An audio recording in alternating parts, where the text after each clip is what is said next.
মুর্শিদাবাদের ফারাক্কার দিকে নজর রাখবো। ফারাক্কার স্কুলে এক ধাক্কায় চাকরি বাতিল ৩৬ জনের। ৬০ জন শিক্ষক শিক্ষিকার মধ্যে রাতারাতি বাদ ৩৬ জন। অর্জুনপুর হাই স্কুল, যে স্কুলের ছবি আপনারা দেখছেন, এই অর্জুনপুর হাই স্কুলে ৬০ জন শিক্ষক শিক্ষিকা, তার মধ্যে ৩৬ জনের চাকরি বাতিল। অর্জুনপুর হাই স্কুলে মাথায় হাত কর্তৃপক্ষের। গরমের ছুটির পর সুষ্ঠু পঠন পাঠন নিয়ে আশঙ্কা রীতিমতো।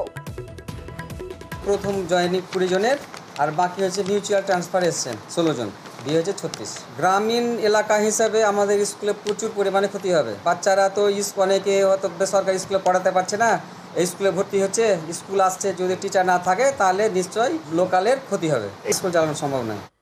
হাইকোর্টের নির্দেশে সরব চাকরিহারারাও।